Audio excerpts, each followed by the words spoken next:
Hello students, today I am going to discuss all the questions given into the homework attached with lecture 15 functions. First question goes, which of the following function is invertible? चार options आपको दिए हैं, उसमें से आपको बताना है कि which one is invertible. पहला फंक्शन है 2 to the power x, दूसरा है x cube minus x, third one is x square and d none of these. अब बात यह आ रही है कि सर इन्वर्टिबल फंक्शन मतलब 1 1 on 2 2 to the power x को लेता हूं. 2 टू द पावर x एक ऐसा फंक्शन है जो मतलब हमें इसकी इंजेक्टिविटी चेक करनी कि 1 1 है मैनी 1 है. तो 2 to the power x1 is equal to 2 to the power x2 किया तो ये तभी पॉसिबल है जब x1 is equal to x2 हो. ठीक है. दूसरा 2 टू द पावर x हमेशा 0 से बड़ा होता है, इसकी रेंज आएगी 0 टू इंफिनिटी. जब कोई फंक्शन a टू b में डिफाइन होता है और हमें a और b की कोई नॉलेज नहीं दी गई हो या नहीं बताया गया हो, तब सीधा सीधा कोई भी फंक्शन ये बताया जाता है कि वो डोमेन से रेंज में ही डिफाइन हुआ है. तो ऐसे में जब फंक्शन का a टू b नहीं दिया जाए तो हर एक फंक्शन ऑन टू होता है, लेकिन 1 1 और मैनी 1 हमें चेक करना होता है. तो यहां से पता लगा कि 1 1 है. दूसरी चीज I would like to suggest कि आपको 2 to the power x के ग्राफ की नॉलेज होना चाहिए. पहली चीज you can directly get it by using some application of drawing graph. 2 to the power x enter करो, उसके ग्राफ को इमेजिन करो, विजुअलाइज करो और समझो कि कैसे वो 1 1 है. When you try to draw the graph of y equal to 2 to the power x, it's quite simple. 2 to the power 0 1, 2 to the power 1 2, 2 to the power 2 4, 2 to the power 3 8 and so on. इस तरीके का graph आता है. 2 to the power -1 half, -2 1/4, -3 1/8 and so on. तो अभी देखो कि ये जो ग्राफ है ये 1 1 है. कहीं पर भी ऐसी लाइन में ड्रॉ नहीं कर सकता जो कि ग्राफ को 2 पॉइंट पर कट करे. तो ये बच्चों 1 1 है और ऑन टू तो अपने आप हो रहा है. हर वो फंक्शन जिसका कोडोमेन नहीं दिया हो वो ऑन टू ही होता है, क्योंकि ऐसे फंक्शंस डोमेन से रेंज में डिफाइंड माने जाते हैं. ये देखो x इंटू, अब ये ऑप्शन टिक हो गया तो ये नहीं है कि मैं बस आगे नहीं डिस्कस करूंगा. x square x into x square -1, देखो 0 1 और -1 तीनों पर सेम आउटपुट आएगा. मेनी 1 हो गया. मेनी इनपुट्स के लिए सिंगल आउटपुट, तो ये फंक्शन मेनी 1 है तो इन्वर्टिबल हो ही नहीं सकता. x स्क्वायर -1 और 1 के लिए सेम आउटपुट. देखो मैं चाहता तो इसको 1 1 ऑन टू बना सकता हूं डिफाइन करके. कैसे? 0 टू इंफिनिटी से 0 टू इंफिनिटी. अब ये पता है 1 1 ऑन टू हो जाएगा, इन्वर्टिबल हो जाएगा. लेकिन नहीं, जब कोई फंक्शन का डोमेन और कोडोमेन नहीं दिया हो तो उसको यूजुअली डोमेन टू रेंज माना जाता है. तो this is not invertible function because it is many 1, because it is defined from r to 0 to 1, 0 to infinity. None, यानी कि 2 to the power x is invertible function. Question number 2 में आपको बताना है कि चार फंक्शंस आपको दिए हुए हैं, मतलब देयर आर 4 ऑप्शंस. आपको एक ऐसी मशीन चूज करनी है जिसकी इनवर्स मशीन का फॉर्मूला भी वही आता है जो उस मशीन का फॉर्मूला है. ये तो वही बात हुई कि मशीन का फॉर्मूला जो भी है वही फॉर्मूला एफ इनवर्स में भी है. मतलब x प्लस 3 मशीन का x प्लस 3 ही हो इनवर्स का फॉर्मूला. लेकिन ये तो गलत है. इस मशीन में अगर मैं 1 डालूं तो 4 आता है और अगर इसमें 4 डालूं तो 1 आना चाहिए ना, लेकिन 7 आ रहा है. तो चूंकि नहीं है तो हमें चार ऑप्शंस दिए गए हैं. ऑप्शन ए है f of x is equal to 1 minus x upon 1 plus x. जब ये क्वेश्चन का डिस्कशन पूरा हो जाएगा तो मैं आपको एक और मजेदार चीज बताऊंगा इस क्वेश्चन से related. 5 to the power log x. Option C is 2 to the power x into x minus 1. Option D is none of these. तो अब हमें इस बात से मतलब होना चाहिए कि ऐसी कौन सी मशीन है इन तीनों में से, नन को तो देखना ही नहीं है, जिसके इनवर्स का फॉर्मूला भी वही आता है. मतलब fx भी यही है और f इनवर्स x भी यही है. अब हमारी एक छोटी सी प्रॉब्लम होती है बच्चों की, जो जैसा हमने पढ़ा है वैसे ही हम क्वेश्चन को सॉल्व करने के पीछे भागते हैं. लेकिन जब आप ऑब्जेक्टिव क्वेश्चंस को हैंडल करो तो आपको कई सारी ट्रिक्स भी सीखनी चाहिए. मतलब उसको कहते हैं अपनी ऑब्जेक्टिव अप्रोचेस को एनहेंस करना आपको आना चाहिए। तो अभी मैं यहाँ सबका 1 by 1 इनवर्स निकाल करके मैच नहीं करना चाह रहा, मैं क्या बोल रहा हूँ कि अगर ये ऑप्शन राइट है तो f इनवर्स x का फॉर्मूला भी क्या होना चाहिए, यही होना चाहिए। तो लेट्स चेक इट। इसमें मैंने डाला, क्या डाला इसमें 1, तो 1 डाला तो f of 1 0। तो अब अगर ये 0 f इनवर्स में जाएगा तो 1 आना चाहिए ना, तो आ रहा है 1। अगर डाउट है तो दूसरा आउटपुट लेकर के देख लो, f2 डाला 1 minus 2 minus 1 upon 1 plus 2 minus 1 by 3। अब minus 1 by 3 इसमें डालूं तो क्या आना चाहिए, 2 आना चाहिए। तो minus 1 by 3 डाला, 1 minus 1 by 3, 1 minus minus 1 by 3 कितना आ गया, 4 by 3 upon 2 by 3 आ गया 2। यानी कि सर ये एक ऐसी मशीन है जिसके इनवर्स मशीन का फॉर्मूला भी यही आता है। यानी कि ये जो आउटपुट दे उस आउटपुट को वापस इसमें डाल दो तो आपको इनपुट मिल जाएगा। 3 डालो, जो मिलेगा उसको वापस इसमें डालो, 3 मिल जाएगा। ठीक है, अब यहां देखो, इसको चेक करो, मैं इसमें x की जगह e डालूं, x की जगह e डालूं अकॉर्डिंग टू, अगर मान लीजिए ऑप्शन करेक्ट है, ये तो अपना आंसर हो ही गया ना। तो ये हमारी किस्मत है कि दोनों क्वेश्चन में, क्वेश्चन 1 में भी क्वेश्चन 2 में भी, कि ऑप्शन ए को चेक किया और वही पकड़ में आ गया। अब लेकिन मुझे सारे चेक करके आपको बताना पड़ेगा कि बी को क्यों नहीं लेना है, सी को क्यों नहीं लेना है। तो अगर मैं f of e निकालूं तो आया 5 to the power log e। जब log पर कोई बेस नहीं हो e मानना। केमिस्ट्री में मुझे नहीं पता क्या मानते हैं, मैथ्स में तो जब कोई बेस ना हो तो बेस e लेना है। यूजुअली केमिस्ट्री में 10 चलता है। log e बेस e 1 यानी 5 to the power 1 5। अब 5 अगर इसी में डालूं तो क्या आना चाहिए e, तो डाला 5 log 5 बेस e। आया क्या, नहीं आया, निपट गया। मतलब ये मशीन ऐसी कि इसका इनवर्स कुछ और होगा। ठीक है, आपको निकालना भी आता है, आप मेहनत भी कर सकते हो। ऐसे इसमें अगर मैं 1 डालूं, इसमें अगर मैं 1 डालूं तो क्या आया, 2 to the power 1 into 1 minus 0 1। 1 डालो तो सर इस पर हो रहा है। अब 2 डालो आप, ठीक है, 2 डाला तो 2 to the power 2 यानी f of 2। इसको चेक कर रहा हूं, f of 2 आया, 2 to the power 2 into 1 that is 4। अब इसी में 4 डालूं क्योंकि यही f इनवर्स है तो 2 आना चाहिए। 2 to the power 4 into 3 2 to the power 12 आया, निपट गया। मतलब ये अपना खुद का इनवर्स नहीं है, इसकी इनवर्स मशीन का फॉर्मूला कुछ और होगा। क्या होगा, you know how to find inverse of a function. तो नन पर तो सवाल उठता ही नहीं है, ऑप्शन ए इज राइट। मैंने आपको कहा था इस क्वेश्चन से जुड़ी हुई एक बड़ी इंटरेस्टिंग चीज मैं आपको बताऊंगा, वो आप नोट भी कर लेना। हम लोगों ने पढ़ते पढ़ते कई बार ऐसी चीजें पढ़ी है जिनको मैं एमटीआर के सेक्शन में डालता हूं, मतलब मेमोरी टिप्स रिजल्ट्स, मुझे तो रटो। तो आज एक एमटीआर हम लोग पढ़ने जा रहे हैं। आपको हमेशा याद रखना है, always remember, if f of x is ax plus b upon cx plus d, यानी linear by linear, such that a plus d, मतलब न्यूमरेटर में जो लीनियर है उसमें x का कोएफिशिएंट और डिनोमिनेटर में जो लीनियर है उसमें कांस्टेंट का सम अगर 0 है, then f of x is always x। कई बच्चों को हो सकता है समझ नहीं आया हो, लेकिन इसको लेकर के समझ में आ गया। जैसे मैं आपको एग्जांपल बताता हूं, एंड एक और चीज, f inverse x is equal to fx। मतलब ये है कि एक ऐसा एग्जांपल मैं लेता हूं, 3x minus 2 upon x minus 3, यहां कुछ भी रख दो, 3 plus minus 3 0। ये बच्चों एक ऐसी मशीन है कि इसमें आपने p डाला और q मिला, तो q को फिर डालो वापस से p मिल जाएगा। तो एक ऐसी मशीन की जिसमें p डाला तो q मिला, q को फिर डाला तो p मिला।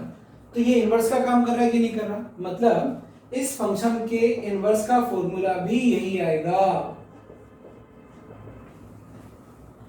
ऐसा और भी फंक्शन है x माइनस 3, अब याद रखना यहां कुछ भी रखो, 100x रख दो, लेकिन अगर इसका कोएफिशिएंट 1 है तो यहां -1 1 + 1 0। इसका जब आप f of x निकालोगे तो वो x ही आएगा। मतलब f of x, it means what, function of x f में x गया, fx मिला, fx को वापस f में डाला, x मिला, मतलब ये f किसका काम कर रहा है? इनवर्स का काम कर रहा है। इसका मतलब है f inverse is equal to f। अब अगर आपको ये समझ आ गया तो आप ऐसे राइट एटलीस्ट 5 फंक्शंस, ऐसे आप 5 फंक्शंस अपने आप को लिख करके बताना। लिख पाए तो समझ गए, नहीं लिख पाए तो नहीं समझे, फिर मेरे से पूछना। बहुत आसान है। देखो जैसे पहले मैंने लिख दिया 3x माइनस 1 अपॉन 1000x, जो मन में लिखो 1000x या 100x माइनस, इन दोनों का सम 0 होना चाहिए। इसका अगर आप f of x निकालोगे तो x आएगा। जैसे कि एक क्वेश्चन मैं आपको देता हूं, एक बार एडवांस में पूछा भी जा चुका है कि एक फंक्शन है x minus 2 upon 10x minus 1। आपको बताना है f of 100 टाइम्स x, ये जितने भी ब्रैकेट लग सकते हैं, ये लास्ट में f होगा, ये 100 टाइम्स है, मतलब फिर x और ये जितने ब्रैकेट लग सकते हैं, जितने लगेंगे 100 टाइम्स, ये क्या होगा? तो आपको पता है कि इस फंक्शन की शक्ल बता रही है कि ये एक ऐसा फंक्शन है जिसका इनवर्स खुद होगा, मतलब f से जो निकलेगा fx वो वापस f में जाएगा तो x बन जाएगा। तो f of x कितना होगा? x। 2 बार तो हो गया, तीसरी बार f में डाला fx, चौथी बार डाला x, पांचवी बार डाला fx, फिर यानी चेन है, ये x गया f में, फिर गया f में, फिर गया f में, फिर गया f में, तो 2 बार जाने पर यहाँ x आता है, फिर 2 बार गया तो यहाँ x आएगा, तो 100 टाइम्स है तो क्या आएगा? आउटपुट x आ जाएगा। और अगर ऑड नंबर ऑफ टाइम्स है तो f of x आ जाएगा। क्वेश्चन नंबर 3 में आपसे पूछा गया है कि the inverse of the function, यानी डायरेक्ट इनवर्स पूछ लिया गया है।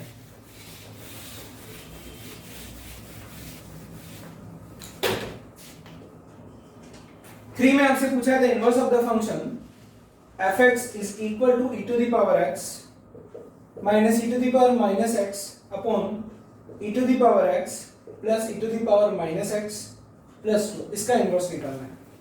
4 ऑप्शंस आपको दिए हुए हैं, तो इसका इनवर्स निकालते हैं। देखो y क्या है? e to the power x minus e to the power minus x upon e to the power x plus e to the power minus x plus 2। जब मैंने आपको इनवर्स निकालना सिखाया था तो 2 अप्रोचेस बताई थी, एक NCERT की अप्रोच और एक हमारी वाली अप्रोच। तो यहां पर मैं NCERT की अप्रोच, NCERT क्या सिखाती है कि get x in terms of y। तो अभी मेरा पूरा फोकस किस पर है? x पर। e to the power x minus e to the power minus x e to the power x plus e to the power minus x। What do I want to get? I want to get x in terms of y। इसकी शक्ल बता रही है कि component और dividend लगा देना चाहिए। On applying componendo and dividendo, ये क्या होता है? किसी को नहीं पता तो पूछ लेना। ये होता है कि if two ratios are equal then we can do this a plus b upon a minus b। इसकी कहानी है, कहानी जो पढ़े उनको पता है, बाकी जिनको नहीं पता वो ऐसा रट ले कि अगर ऐसा है तो ऐसा भी होगा। मैं प्रूफ में नहीं जा रहा हूं वरना डिस्कशन लंबा हो जाएगा। तो a by b is equal to c by d, तो this plus this upon this minus this will be equal to this plus this upon this minus this। तो जो पहली बार अप्लाई कर रहे हैं उनको डेफिनेटली दिमाग में आएगा कि सर क्या हुआ, आपको सपना आया था या आप घर से रट करके आए थे कि ऐसा करना है।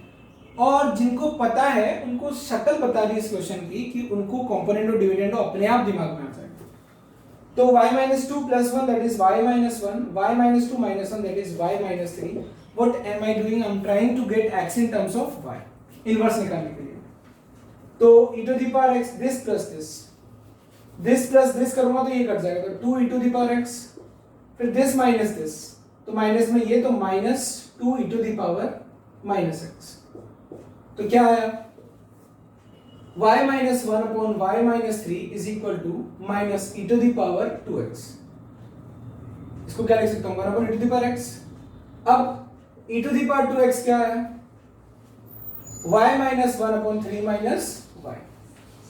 अब क्या करना है मुझे? तो get x in terms of y, get x in terms of y। तो 2x क्या हो जाएगा? log y minus 1 upon 3 minus y base e। x क्या हो गया? Half log y minus 1/3 minus 1। ये एनसीईआरटी ऐसे सिखाती है। तो एनसीईआरटी देखो, मैं ज्यादा प्रीफर नहीं करता हूं एनसीईआरटी का मेथड, लेकिन आप जो मेथड सीखे हो आपको पता होना चाहिए कि एनसीईआरटी का मेथड अगर आप लगाते भी हो तो वो काम क्यों कर रहा है। एनसीईआरटी ये सिखाती है कि मशीन में x डाला, y मिला, अब y के साथ क्या करूं कि वापस से x मिले, इनवर्स यही तो होता है। f में गया x मिला y के साथ कुछ किया जाए या y को किसी फंक्शन में डाला जाए और मिले x, तो y के साथ ये करोगे ना तो x मिलेगा। तो अब हम क्या करते हैं, नया फंक्शन बनाते हैं, तो इसको कर देते हैं हम रिप्लेस g ऑफ x से या f इनवर्स x से, और ये हो जाता है log x minus 1/3 minus x, यानी f से मिला हुआ y बिकम्स x जब वो एंटर करता है f इनवर्स x में, तो फिर वो y ऐसे प्रोसेस हो तो f इनवर्स का y मिलेगा। ठीक है, ये एनसीईआरटी की अप्रोच है। ऑप्शन देख लो कौन सा ऑप्शन है, ये वाला ऑप्शन आपका है हाफ, ये हाफ आप यहां पर भी भेज सकते हो। तो x minus 1/3 minus x log base e power half, तो ये ऑप्शन है ऑप्शन बी। पीछे आंसर आपका दिया हुआ है थर्ड में बी, करेक्ट है। दूसरा मैंने आपको क्या सिखाया था, अगर आपको fx दिया हुआ है तो f इनवर्स x कैसे निकालते हैं उसका तरीका भी मैंने आपको बताया था। बच्चों आपको डिस्कशन को ना बहुत अच्छे से एंजॉय करना है, सिर्फ सॉल्यूशन जानकर के चुप नहीं हो जाना है। कोई क्वेश्चन आपसे नहीं बना है तो उसका बन गया तो ठीक है, दैट इज इट, लेकिन बनने के बाद उस क्वेश्चन को जब आपने सॉल्व किया और बहुत टाइम लगा तब भी आप डिस्कशन उसका लिया करो, या आपसे वो नहीं बना तो उसके डिस्कशन को बहुत सीरियसली लिया करो। क्यों नहीं बना, क्या वजह थी, क्या गलती हुई, कोई शॉर्टकट है क्या, सर और भी कोई तरीका है क्या। तो ये जो फंक्शन है तो हम लोग क्या बोलते हैं, लेट, जो मैंने आपको सिखाया था कि मुझे ये निकालना है तो इसको क्या मान लो z।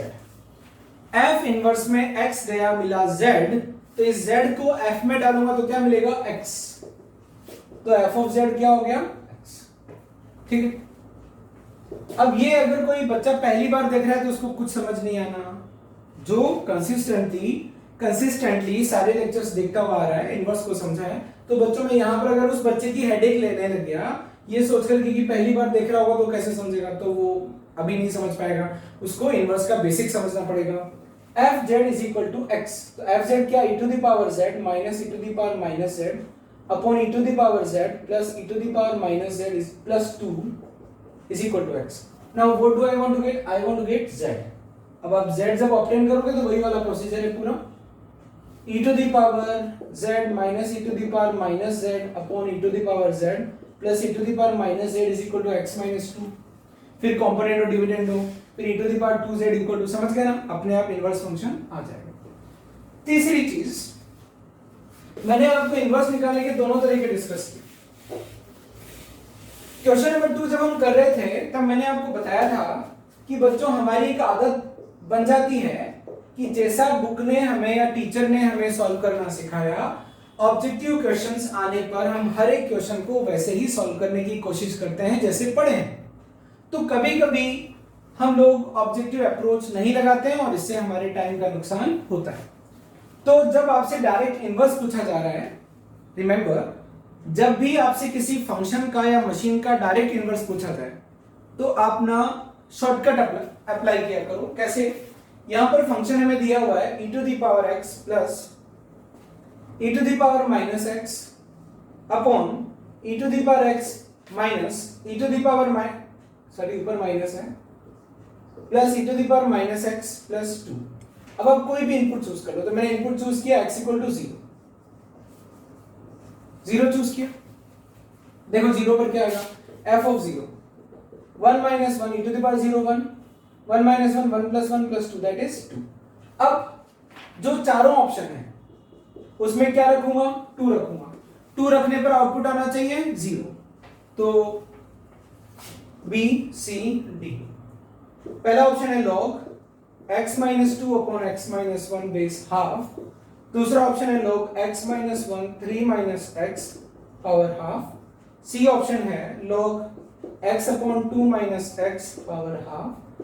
डी ऑप्शन है log x minus 1 upon x plus 1 power minus 2। x की जगह रखा 2 तो log 0, सर कहानी यही खत्म हो गई, log 0 कुछ होता ही नहीं। x की जगह रखा 2 तो 2 माइनस 1 1, 3 माइनस 2 1 की पावर हाफ 1, log 1 0। मजा आया, कैसे मजा आया कि सर फंक्शन में रखा था 0 मिला 2, अब इनवर्स में रखूंगा 2 तो मिलना चाहिए 0, तो log 1 मिला 0, तो b टिक हो गया और यही हमने पहले टिक किया। समझ में आया? ये नहीं कि एकदम गधे की तरह जैसे आपको सामान ढूंढना सिखाया गया वैसी, कभी कभी बच्चों ऐसी भी कुछ करना चाहिए, आप अपनी समझ से क्वेश्चन को जल्दी सॉल्व कर सको। ऐसी एबिलिटी धीरे धीरे आपको डेवलप करनी है। वो कैसे डेवलप होगी? जब आप कोई क्वेश्चन कर लो तो फिर उससे अपने आप से बात करो कि क्या मैं इसको किसी छोटे मेथड से या शॉर्टकट लगा करके सॉल्व कर सकता हूं, क्या इसके लिए कोई ऑब्जेक्टिव अप्रोच है। आपको कई रूमर्स सुनने को मिलते होंगे कि जब भी आप क्वेश्चन सॉल्व करें अपने आप को टाइमर के साथ या टाइम बाउंडेड होकर के करें, बिल्कुल ना करें। जब आप एक चैप्टर शुरू में सीख रहे हो तो आप जब क्वेश्चंस को सॉल्व करें तो क्वेश्चंस को पेस में करें, यानी टाइम देते हुए करें और सीखें। जब आपको लगे कि नहीं I am satisfied with my practice with this chapter, तब आप टाइम बाउंडेशन को फॉलो करें, उसके पहले नहीं करना है। क्योंकि बच्चों आप जेईई एस्पिरेंट तब बनोगे जब आप वो चैप्टर पूरा कर चुके हो और प्रैक्टिस कर चुके हो। प्रैक्टिस करते टाइम आप 5 मिनट भी दे सकते हो, 10 मिनट भी दे सकते हो, तो लोगों की बातों पर ध्यान कम देना है। और ये जो तरह तरह के इंटरव्यूज आप सुनते हो कि ये वाली बुक पढ़ना चाहिए, वो वाली बुक पढ़ना चाहिए, सब बकवास है। आपको सिर्फ एक काम करना चाहिए, आप जिस टीचर पर भरोसा करते हो आप उसके लेक्चर को सुनो, डाउट पूछो, उसके बाद रिलेवेंट बुक आप एनसीईआरटी प्रीफर करो। फिर आप चूंकि कोचिंग में पढ़ते हो तो मटेरियल यूज करो और उसके बाद में उस मटेरियल से 50 से 100 ऑब्जेक्टिव क्वेश्चन करने के बाद में आप सीधा प्रीवियस ईयर जेईई मेन के क्वेश्चंस करो, दैट्स इट। जेईई मेन के लिए इतना काफी है। एडवांस के लिए आपको फिर 100 क्वेश्चंस और अच्छे लेवल के करने चाहिए, 100 या 50 to 100 questions. Means if you are JEE Main aspirant then 100 to 150 questions are sufficient for you including previous year JEE Main. और अगर आप एडवांस एस्पिरेंट हो तो आपको जेईई की प्रिपरेशन के बाद में एडवांस के लिए 50 to 60 क्वेश्चंस एडवांस के करने चाहिए along with previous year JEE advance questions. Question number 4 है, फंक्शन डिफाइंड है 1 to infinity से लेकर के 1 to infinity is defined by f of x is equal to 2 to the power x into x minus 1। अब आपसे पूछा f inverse x क्या है, 4 ऑप्शन दिए हुए। बच्चों मेथड आप लगाते रहना, मैंने आपको सिखा रखा है मेथड, मैं तो शॉर्टकट लगाऊंगा। f इनवर्स x का तरीका पूछा है, ऑप्शन ए है half to the power x into x minus 1, option B है 1/2 1 plus root over 1 plus 4 log x base 2, B है half 1 minus root over 1 plus 4 log x base 2 and D है not defined. तो अब यहां पर x equal to क्या रखूं, 2, तो मशीन में 2 रखने पर आउटपुट क्या आया, 2 to the power 2 into 1 4। अब इसमें किस मशीन में x की जगह 4 रखने पर क्या मिल रहा है, 2, वही मशीन टिक कर देना। इसमें डाला 2 तो half to the power 2 into 1 1/4, गलत बात सर, हमें चाहिए था 2। इसमें डाला क्या 4, half 1 plus root over 1 plus 4 log 4 base 2, ये कितना बना 2, 8 plus 1 9, 9 का स्क्वायर रूट 3 plus 1 4/2, 2 मजा आ गया, बाकी सब हिट हो गए। बाकी आप मेथड से करोगे, करते रहो। इसको आप क्या ले लोगे, तो आपका fx है तो let f inverse x is equal to z, fz is equal to x, तो आया 2 to the power z into z minus 1 is equal to x, get z in terms of x, तो z पता है क्या आएगा, z आएगा half 1 plus root over 1 plus 4 log x base 2, ये आएगा z, means f inverse x। तो time बचाओ अभियान के तहत हमने इस क्वेश्चन को किया और क्वेश्चन ऑप्शन बी को हमने टिक किया। नेक्स्ट क्वेश्चन है क्वेश्चन नंबर 5 उसमें आपसे पूछा गया है वही fx दिया है, f इनवर्स x पूछा है और इतना बर्बाद क्वेश्चन है कि मैं क्या बताऊं। fx है 3x माइनस 5। एक मशीन है जो इनपुट का 3 गुना करती है, फील इट, इनपुट डाला x 3 गुना किया, फिर -5 किया, -5 किया। अब उसके साथ क्या हो वो फंक्शन चाहिए जो इसके साथ कुछ करे और x बना दे इसको। तो क्या करे, अगर ये x है तो पहले x + 5 हो फिर बाय 3 हो। अगर आपने लेक्चर समझा हो हाउ टू फाइंड इनवर्स तो इस फंक्शन का इनवर्स क्या आएगा, ये छोटे मोटे फंक्शंस के इनवर्स तो डायरेक्ट ही मिल जाएंगे। ठीक है, तो क्या आएगा x + 5/3। Which option? B option. उसके बाद में क्वेश्चन नंबर 6 है फंक्शन r टू r में ये जो ir लिखा हुआ है ना, ये भी रियल नंबर से होता है। Function r to r is defined by y = 3x - 4। इसका वो आपसे इनवर्स पूछ रहा है, क्या होगा सर इसमें इसको अगर मैं आउटपुट मानूं तो आउटपुट में पहले +4 होना चाहिए फिर बाय 3 होना चाहिए तब जाके x मिलेगा। यानी क्या हो गया, f इनवर्स x हो गया x + 4/3। तो विच ऑप्शन? Option B. ये तो आपने डाउट भी नहीं पूछा होगा। क्वेश्चन नंबर 7 है fx = x/1 + x। f inverse x पूछा है तो 4 ऑप्शन दिए हुए हैं, वही शॉर्टकट। वैसे तो आप इसको डायरेक्टली भी कर सकते हो, y = x/1 + x। अब y के साथ क्या करें कि x मिले वो अभी पता लगेगा।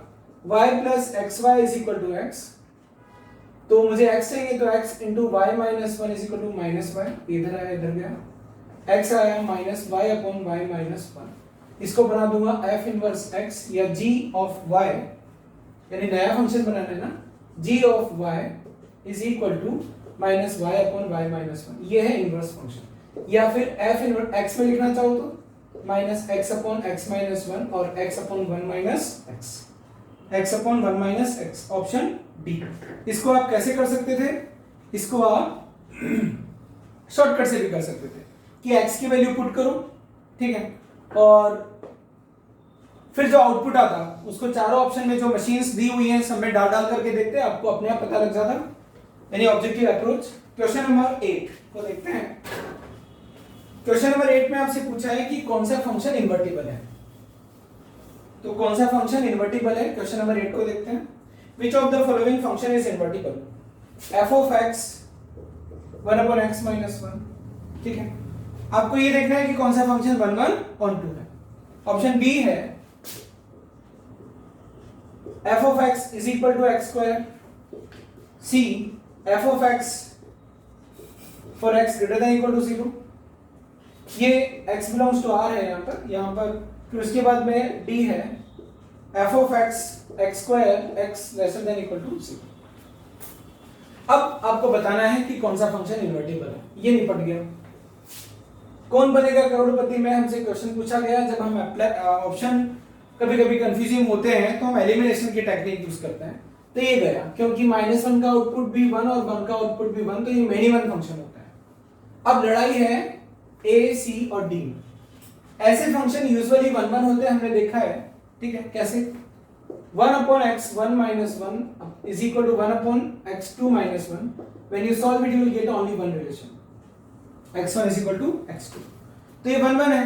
और onto तो हर फंक्शन होता है अगर उसका कोडोमेन आपको नहीं दिया है। तो ये लग रहा है कि सर ये इन्वर्टिबल है। तो अगर ये लग रहा है तो टिक करने का मन कर रहा है, लेकिन एक अच्छा स्टूडेंट तभी टिक करता है जब वो 100% श्योर हो। अब ये और ये इसकी लड़ाई चल रही है। तो यहां पर आपको बताना है कि which of the following function is invertible function. अब ये इन्वर्टिबल क्यों नहीं है, या अगर है तो कैसे है, जो भी है ये आपका फंक्शन है और x बोला है कि > 0। ठीक है,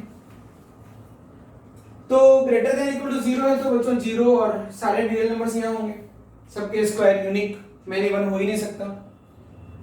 तो इसका रेंज हम लोग क्या मानेंगे, इसकी रेंज हम मानेंगे कि सर ये जो फंक्शन इसकी रेंज 0 to ∞ आएगी। तो x² का ग्राफ बना लो। ये आपको पता है कि सर अगर x² x1² 1, 1 मैनी वन देखना है तो x1 + x2 0 आएगा, और x1 माइनस x2 0 आएगा। तो ये तो हमेशा आता है, ये पॉसिबल नहीं है। क्यों? x हमेशा 0 से बड़ा है, तो दो 0 से बड़े नंबर्स का सम 0 नहीं हो सकता, तो यानी ये फंक्शन 1 1 है। ऐसे ये भी 1 1 होगा, ऑन टू तो होना ही होना है, तो बच्चों ये भी हो गया, ये भी हो गया। तो आंसर क्या होना चाहिए? ए सी एंड डी। क्वेश्चन नंबर 8 में ए सी एंड डी को करेक्ट कर लेना, ए बी शामिल हो जाएगा। क्योंकि देखो ऑन टू इंटू के लिए तो चेक करना ही नहीं है ना, ऑन टू ही होगा जब तक आपको कोडोमेन नहीं दिया है। अब आप एक बार सोच करके देखो कि अगर मशीन एक्स स्क्वायर की स्क्वायर करने वाली मशीन है और इधर में सारे 0 से बड़े इनपुट्स हैं इंक्लूडिंग 0, फील करो इधर सारे के सारे 0 या 0 से बड़े रियल नंबर्स हैं, तो क्या कभी फंक्शन मेनी वन हो सकता है? किसी पॉजिटिव नंबर या 0 या 0 से बड़े नंबर्स में ऐसे कोई दो नंबर हो सकते हैं जिनका स्क्वायर सेम हो? नहीं, तो 1 1 1 1 ए 1 1, तो यानी कि सर ये 1 1 ये 1 1 ये 1 1 ये 1 1 नहीं था, एसीडी इसमें आएगा। क्वेश्चन नंबर 9 है, ये क्वेश्चन नंबर 9 वैसे तो फंक्शन का नहीं है लेकिन इसमें आ गया, मेरे से भी गलती हो गई क्वेश्चन देते टाइम, लेकिन जो भी है आप कर सकते हो इसको। समहाउ फंक्शन से रिलेटेड तो है, फंक्शन मतलब एक्स और वाई के बीच की रिलेशनशिप। क्वेश्चन नंबर 9 है एफ थीटा, मशीन में थीटा डालो तो आउटपुट इस तरीके से प्रोसेस होता है sine theta into sine theta plus sign 3 theta. अब चार ऑप्शन वो दे रहा है, देन एफ थीटा, और चार ऑप्शन में बोल रहा है कि एफ थीटा हमेशा 0 या 0 से बड़ा है, थीटा अगर 0 या 0 से बड़ा है, थीटा कुछ भी हो आउटपुट हमेशा 0 या 0 से छोटा है, थीटा कुछ भी हो आउटपुट हमेशा 0 या 0 से बड़ा है, थीटा अगर 0 से छोटा है तो आउटपुट भी हमेशा 0 या 0 से छोटा है। इनमें से चार ऑप्शन आपको चूज करना है। तो ये बेसिकली ट्रिग्नोमेट्री का क्वेश्चन है। sin c plus sin d का फॉर्मूला लगाया 2 sin c plus d by 2 cos c minus d by 2 3 theta minus theta by 2। Formula आपको याद होगा sin c plus sin d 2 sin c plus d by 2 cos।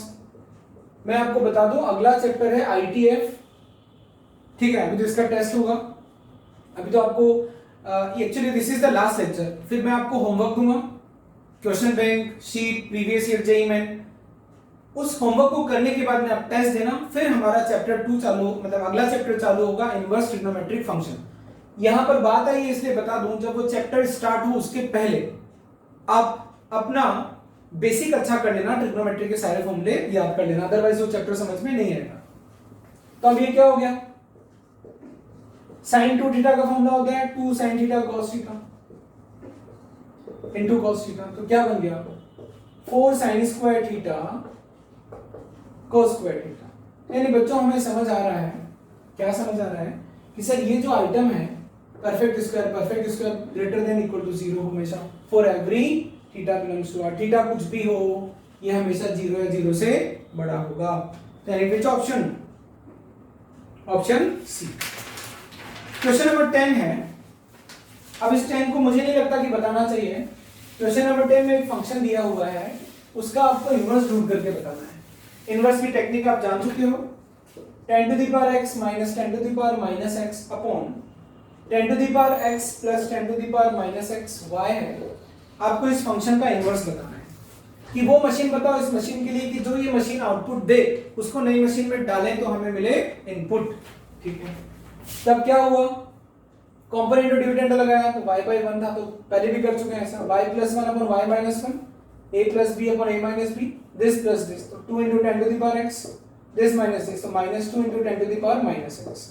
ये हो गया y plus 1 upon y minus 1 minus 10 to the power 2x, so it becomes 10 to the power 2x is equal to y plus 1 upon 1 minus y, तो 2x हो जाएगा log y plus 1 upon 1 minus y, x हो जाएगा half, base क्या है n।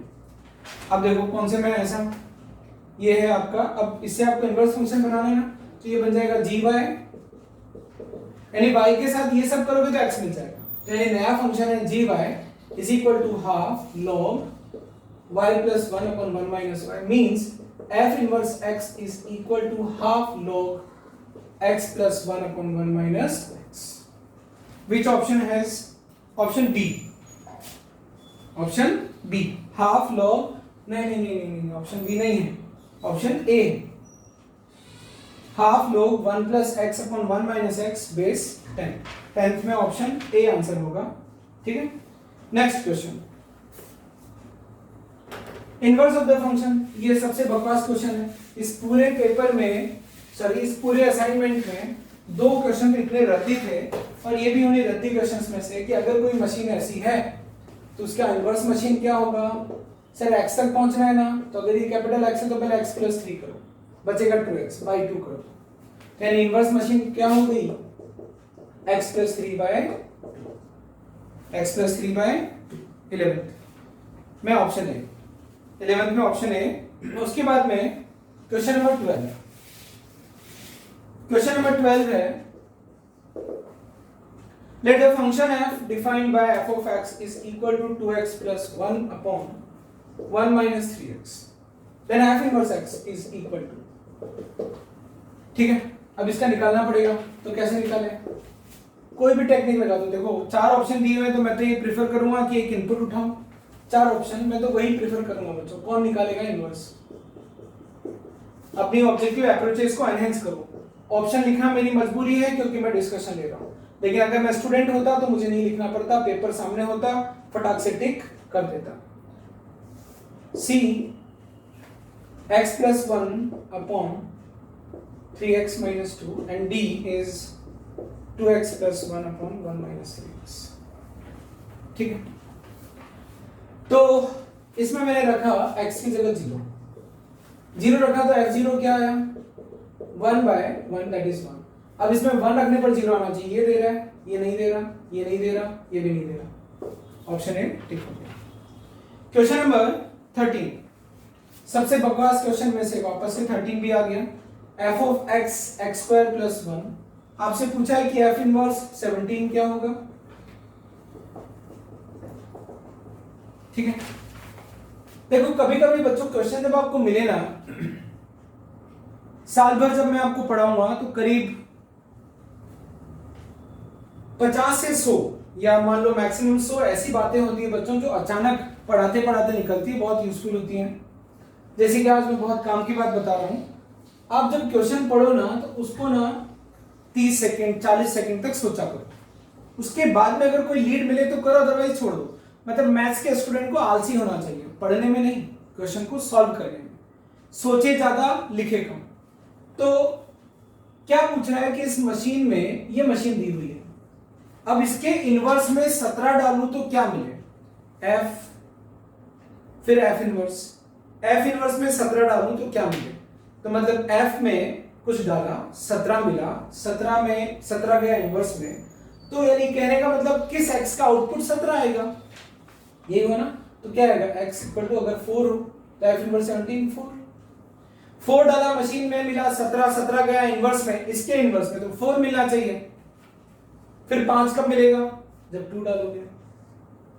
अब ऐसा नहीं कि लग गए गधे की तरह, पहले इनवर्स निकालोगे f इनवर्स x, सर -1, ये अगर कैपिटल x है तो -1 पहले हो, फिर उसका स्क्वायर रूट हो, फिर f इनवर्स 17, 17 माइनस 1, यानी f इनवर्स x पहले निकाला, फिर इन दोनों को सॉल्व किया, तो 4, जितनी मेहनत आप रिड्यूस करोगे डेली, उतनी आपकी हैबिट एनहेंस होती जाएगी, उतनी आपकी आदत इंप्रूव होती जाएगी, और जब मेन एग्जाम आएगा तब आप बच्चों अच्छा ही करके आओगे, बुरा नहीं करके आओगे। तो अगर कोई ये कहे कि कोई स्टूडियस बच्चे का सिलेक्शन होता है तो गलत है। चालाक बच्चों का सिलेक्शन होता है, स्मार्ट बच्चों का, और मैथ्स और फिजिक्स जेईई मेन में आलसी बच्चों का सिलेक्शन होता है, जो सोचते ज्यादा है बच्चों। क्योंकि इनोवेशन किससे कनेक्टेड है, टेक्नोलॉजी से, और टेक्नोलॉजी किससे कनेक्टेड है, इंजीनियरिंग से, और इंजीनियरिंग किससे कनेक्टेड है, जेईई मेन से। तो आपको अल्टीमेटली जब इनोवेशन करना है तो आपको बच्चों अपनी थिंकिंग अभी से ही एनहेंस करनी पड़ेगी।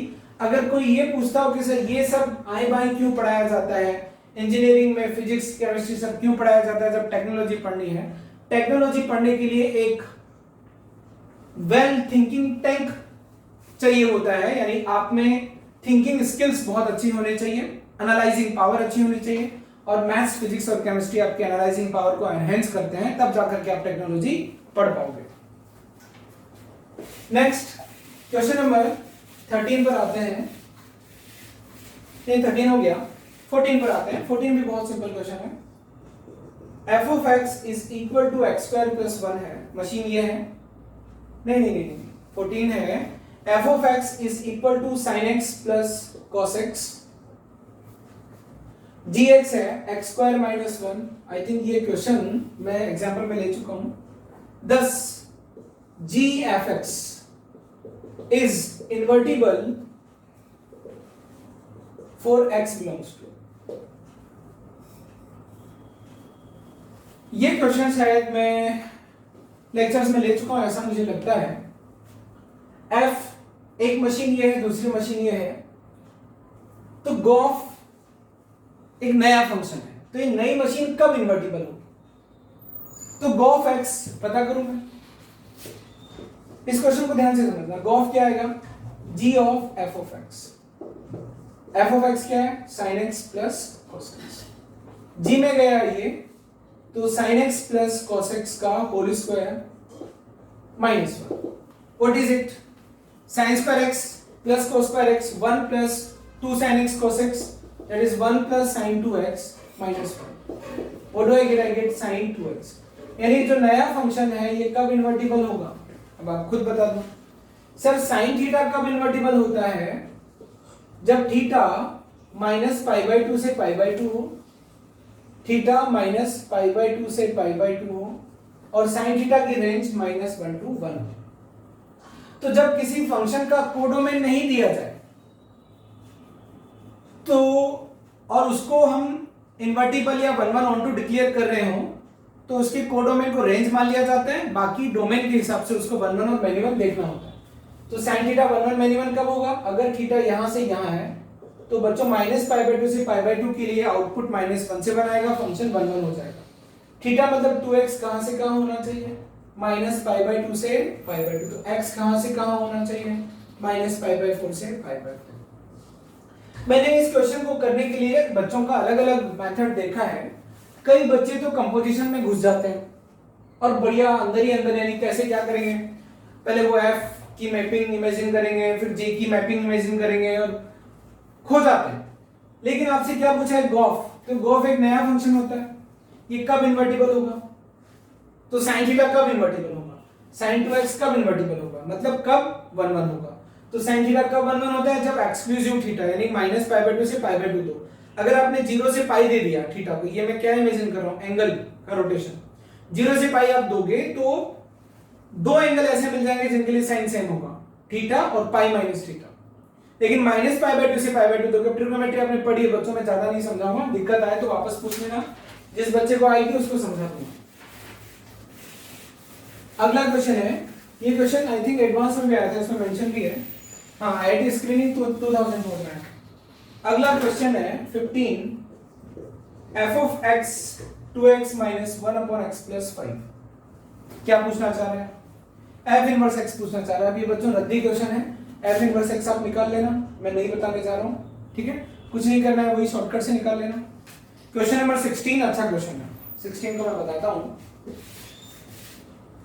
क्वेश्चन नंबर 16 है fx is equal to alpha x upon x plus 1, x not equal to minus 1, then the value of alpha बताओ so that कंपोजिशन करें तो वापस से x मिले, f of x x मिले। तो मतलब क्या हुआ? या तो इसको यूज कर लो, या अगर ये फंक्शन खुद का क्या हो, इनवर्स हो, तो अल्फा बताओ। तो जो मेरे पास तो डायरेक्ट आंसर है,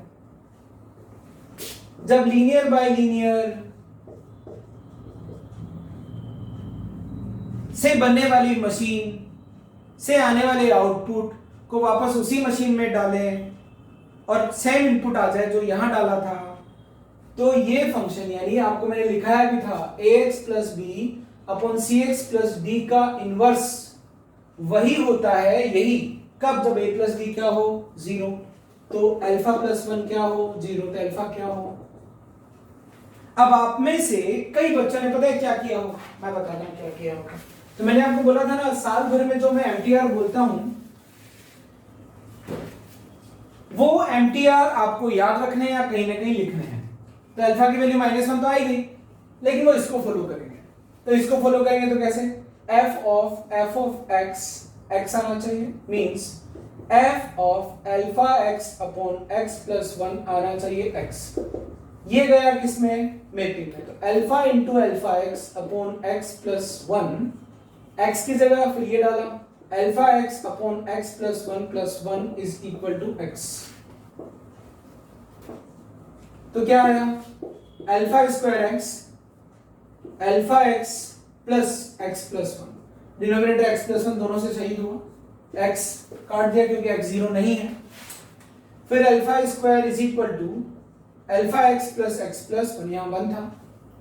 तो क्या आया, x के साथ लिखा हुआ है alpha plus 1 into x plus 1 minus alpha square होना चाहिए 0 for every x belongs to r minus 1। ठीक है, तो बच्चों ax प्लस b कब 0 होता है, हमेशा इररेस्पेक्टिव ऑफ x, जब a भी 0 हो b भी 0 हो।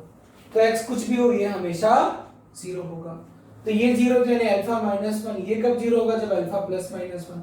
चलेगी किसकी, -1 की चलेगी। ऐसे भी कर सकते हो। और अगर आपको एमटीआर याद होता, जैसे कि मैं आपको ऐसा ही क्वेश्चन, देखो क्या बोला था मैंने कि साल भर जब मैं आपको पढ़ाऊंगा, आज के लेक्चर में मैं आपको और बातें बता देता हूं।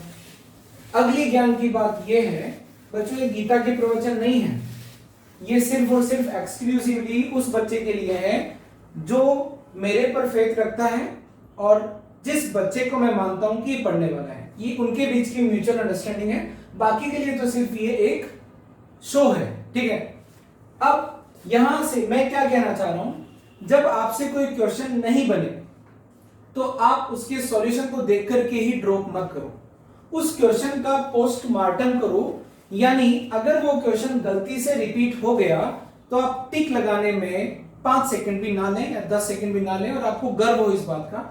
मैं आपको बता दूं, जेईई मेन की मोनोपोली यही है कि हर साल 4 से 5 क्वेश्चन वो प्रीवियस ईयर एडवांस से उठाती है।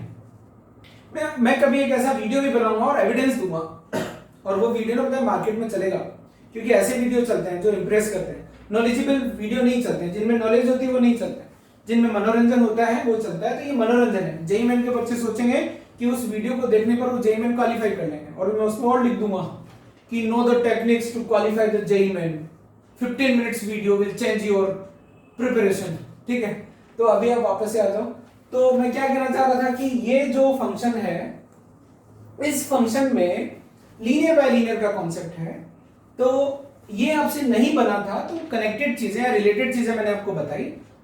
अब मैं बात कर रहा था कि जब कोई क्वेश्चन ना बने तो उसका पोस्टमार्टम करो। पोस्टमार्टम करने के कई तरीके होते हैं, या तो आप उस क्वेश्चन को 2 बार कर लो, या उस क्वेश्चन को अपने आप समझा दो, या अपने किसी फ्रेंड को समझा दो, या फिर उस क्वेश्चन को देखते हुए एक नया क्वेश्चन बना दो। अगर आपने नया क्वेश्चन बना दिया तो मजे आते हैं। तो मैं नया क्वेश्चन बना रहा हूं, fx is equal to alpha x plus 3, यहां कुछ और ले लेता हूं, lambda x plus 3 upon x minus 2 is inverse of itself, is inverse of itself, find lambda. क्या होगा लैम्डा, बताओ क्या होगा, 2 होगा। ठीक है, देखो आप में से कई लोगों का आंसर मैंने सुन लिया, क्योंकि सर जब a प्लस d 0 होता है तब लीनियर बाय लीनियर एक ऐसा फंक्शन है जिसका इनवर्स की मैपिंग भी वैसी ही आती है जैसी f की मैपिंग थी। तो ये क्वेश्चन नंबर, उसके बाद में 17 है, लास्ट क्वेश्चन 17 है, फंक्शन है 2 to 3 से डिफाइंड, 2 to 3 से 0 to 1 में, और f ऑफ x है x minus greatest integer of x। तो आपसे पूछा है f इनवर्स x। अब बच्चों इसका f इनवर्स x तो निकालते नहीं बनेगा, लेकिन आप ये देखो कि x क्या है, और x belongs to 2 to 3, greatest integer of x कितना होता है, 2 होता है। तो f ऑफ x क्या हो गया, x माइनस 2, ये 2 हो गया। अब इसका इनवर्स क्या होगा, x प्लस 2, इनवर्स क्या होगा, x प्लस 2। दूसरा एग्जाम्पल लेकर के भी कर सकते थे, यहां से 2.5 उठा करके इसमें डालो, फिर उस 2.5 से जो आउटपुट आया क्या आएगा 2.5 माइनस 2 दैट इज 0.5 0.5 ऑप्शन में डालो तो ऑप्शन डी में रखने पर क्या मिल जाएगा 2.5 बात खत्म हो जाएगी। तो ये रहा बच्चों आपका डिस्कशन। किसी बच्चे ने मयंक ने मुझे ये बोला था, मयंक साहू ने ये बोला था कि सर किसी का आंसर गलत है तो मैं बता देता हूँ 17 में डी करेक्ट है, 16 में अल्फा -1 आएगा तो 16 में ऑप्शन ही नहीं है तो सी को -1 कर लेना, 16 का आंसर गलत है। 15 में सही है, बाकी सब के सही हैं। और अगर कोई आंसर की में गड़बड़ हो तो बच्चों आप चेक कर लेना, मैंने सारे आंसर्स आपको बता दिए हैं। तो ये हमारा डिस्कशन पूरा हुआ। अब आपको क्या करना है, मैं आपको इस डिस्कशन के बाद में आपको होमवर्क बता देता हूं क्योंकि बच्चों हमारा फंक्शन हो गया खत्म, फंक्शंस हमारा ओवर। मैं अच्छे से लिख देता हूं और आपको क्या क्या होमवर्क करना है ये मैं बता देता हूं। टेस्ट के पहले टेस्ट होने वाला है आपका। फंक्शन नाम का अध्याय अब सदा के लिए समाप्त हुआ। आज के लेक्चर के बाद आपका होमवर्क है कोचिंग का क्वेश्चन बैंक पूरा पेलना है। आधे से ज्यादा आप ऑलरेडी पेल चुके हो। क्वेश्चन बैंक के बाद में आपको कोचिंग से मिलने वाली शीट सिर्फ और सिर्फ वही करेंगे जो एडवांस एस्पिरेंट हैं, बाकी लोग नहीं करेंगे। उसके बाद में क्या करना है, नहीं सबसे पहले तो आपको एनसीईआरटी कंप्लीट करनी है। तो होमवर्क में सबसे पहले कंप्लीट एनसीईआरटी, उसके बाद 2 आपको करना है क्वेश्चन बैंक कोचिंग का, उसके बाद करना है previous years JEE main questions. Coaching से आपको मिल जाएंगे या वेबसाइट से डाउनलोड कर लेना, ठीक है। अभी बच्चे इस पर काम चल रहा है 2014 से लेकर के 2020 तक fully updated. You will get it I think maximum 7 to 8 days अब और लगेंगे। केमिस्ट्री पर काम चल रहा है, बस ऑलमोस्ट खत्म होने वाला है। बाकी अभी वेबसाइट पर 2019 तक अपडेटेड है, आपको मिल जाएगा। उसमें कुछ गलतियां भी थी, वो करेक्शन भी कर रहे हैं क्योंकि वो पहला वर्जन था। अभी सेकंड वर्जन में बिल्कुल गलतियां नहीं होगी, लेकिन अभी काम चलाने के लिए आपको मिल जाएगा। डाउनलोड कर लेना या कोचिंग में फोन करके आप ले सकते हो। उसके बाद में आप शीट को पकड़ें, शीट को वही करें जो एडवांस एस्पिरेंट्स हैं, जिनको फंक्शन के और अच्छे क्वेश्चन करने हैं। फिर उसके बाद में आप प्रीवियस ईयर जेईई एडवांस के क्वेश्चन करें, और जो जेईई मेन में अच्छे रैंक लाना चाह रहे हैं वो इसको भी करें। ये सिर्फ एडवांस वालों के लिए, बाकी जेईई मेन वालों के लिए पूरा होमवर्क है। इस पूरे होमवर्क में जो भी डाउट है मुझसे पूछो। आपके पास 5 से 7 दिन है, कल या परसों आपको नोटिफिकेशन मिल जाएगा कि फंक्शन का टेस्ट कब होगा। फंक्शन का टेस्ट होगा फुल मतलब डोमेन रेंज से लेकर के क्लासिफिकेशन इनवर्स तक का, यानी पूरा लेक्चर 1 से लेकर के लेक्चर 16 तक, ठीक है। तो बच्चों फंक्शन काफी लंबा था, आई होप आपको अच्छा लगा होगा। अब घर पे अच्छे से भिड़ जाएं और फंक्शन को पेल दें। फंक्शन खत्म हो गया, अब आपकी 12th सही मायने में चालू होगी। अब चैप्टर जल्दी पूरे होंगे, बस मैट्रिसेस एंड डिटरमिनेंट में थोड़ा टाइम लगेगा, बाकी सब चैप्टर अब जल्दी पूरे होंगे और सिलेबस आगे बढ़ता जाएगा। तो बाय बाय एवरीवन।